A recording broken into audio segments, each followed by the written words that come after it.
On this episode of the Chris Meadows Show, did you vote?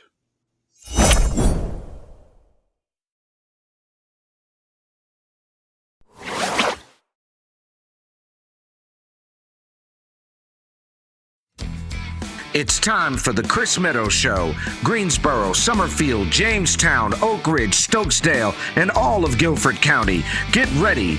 Chris Meadows is coming to you live right now.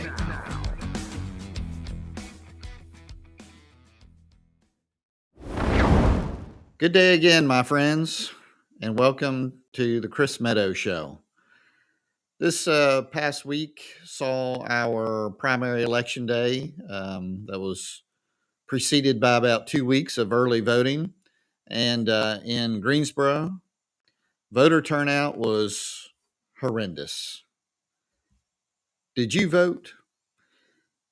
If you didn't, why didn't you vote? Only about 10% of the registered voters in Greensboro city limits voted.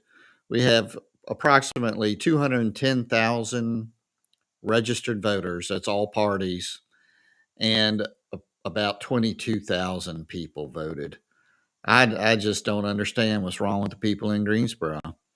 And are you going to let 10% of the voters decide what happens in Greensboro and the future of Greensboro?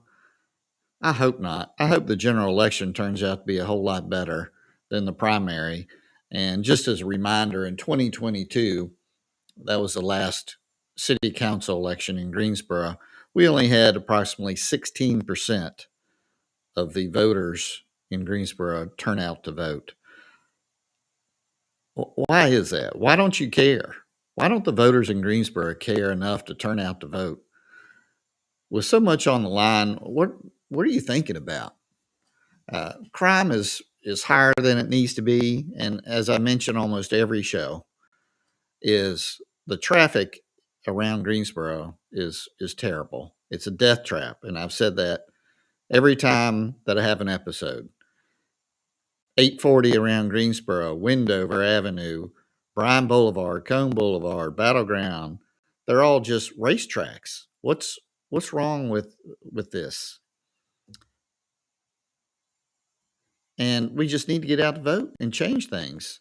Um, so, can you explain to me or to your neighbor why you didn't vote? Um, we're going to take just a quick break and let you think about that. And then we're going to come back and talk about the candidates that made it through to the general election. So, we'll see you in just a minute. You're listening to The Chris Meadows Show. Join us on YouTube, Facebook, and Spotify at The Chris Meadows Show.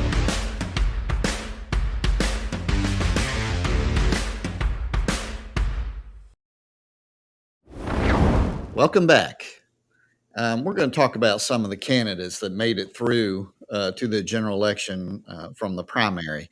So, if you'll bear with me, I'm going to have to read a couple things here. We can start with the mayor's race in Greensboro. You have Robbie Perkins, who is really the best qualified candidate that made it through the general election, leaps and bounds. The other candidate that made it through was Mary Kay Abuzader, and she's been on the city council a long time. Probably one of the less effective people on the city council. And for those that live in Greensboro that are watching, I want to remind you of something.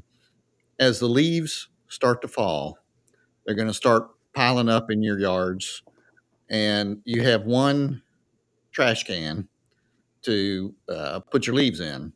And that's because of Mary Kay Abuzader. So when you're raking your yard, wondering what you're going to do with all those leaves, remember Mary Kay Abuzader. It's her fault. She's the one who led the efforts to get rid of the leaf collection. She made some silly video of her raking her front yard. See, if I can do it, you can do it. That's just nonsense. So I hope Robbie Perkins will push a little bit on that really bad policy that was advocated by Mary Kay Abuzader. And when you're raking your leaves again, just remember whose fault it is that you don't have a place to put your leaves. And as we move on down the list, District 1, we had two really bad candidates, both very far left candidates. And so I'm just going to say District 1 is a lost cause for Greensboro. We're going to get a bad candidate no matter who wins that. That's just the way it is. Two really bad representatives for Greensboro will be sitting on one of the two will be sitting on the city council for District 1. District 2 is also a lost cause. I think it's worse than District 1, and that's saying a lot. We have two extremely far left candidates that made it through the primary and will be in the general election. The voters had a really good candidate in Jim Key, but for whatever reason, they decided to pick two far lefties who want to end the police department, and they are pushing, both of them are pushing defund the police, which that policy is complete idiocy. So I'm sorry if you live in District 2, you have a really bad choice. In District 3, the good news is you have a good choice. You only have one smart choice, and that's Zach Matheny. And he needs your help out there if you live in District 3.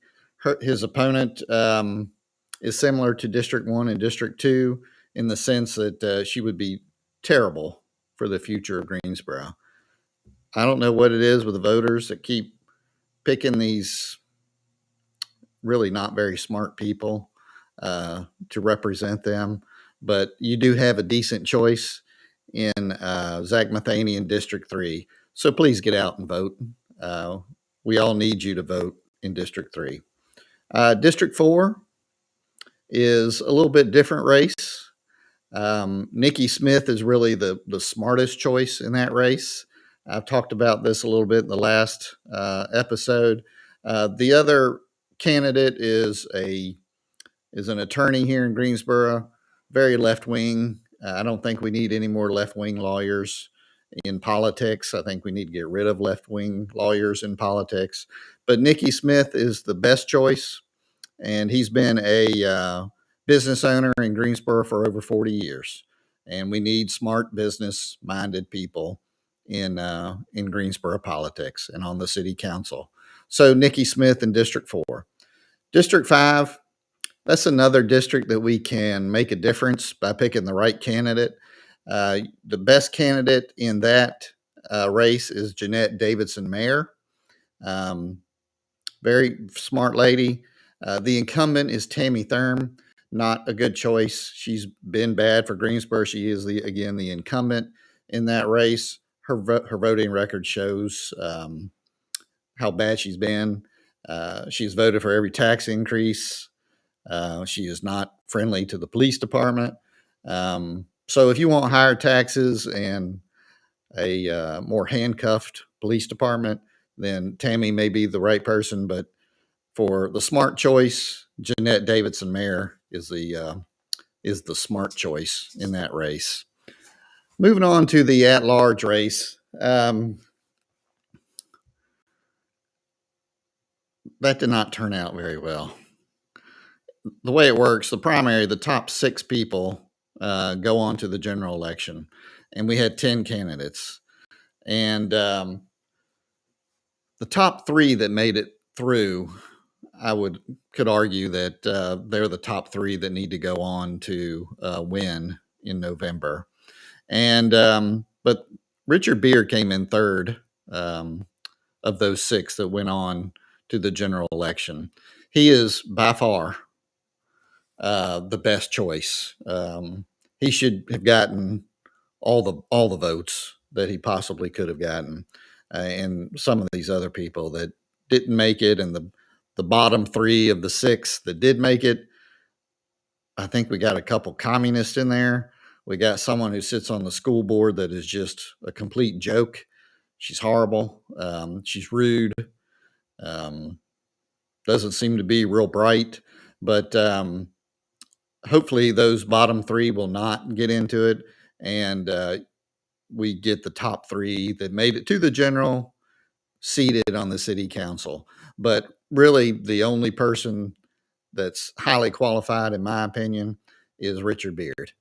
So you can vote for up to three people in the at-large race, but you don't have to.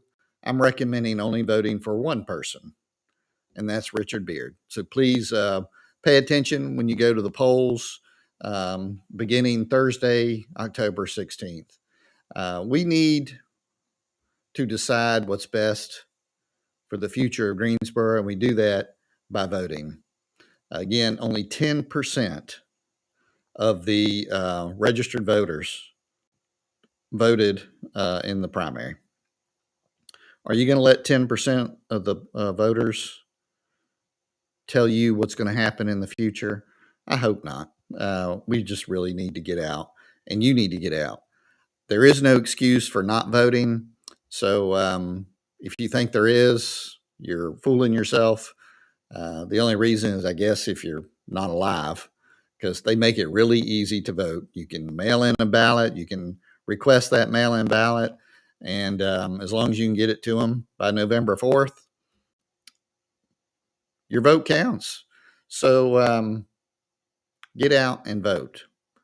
And this is going to be a really short show because I just wanted to focus on one issue this time, and it's an important issue.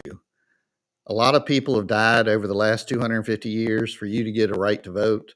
So let's not let that go to waste, and go exercise your right to vote. I appreciate you sticking around for a few minutes today and listen to what I have to say, and get out and vote. Thank you.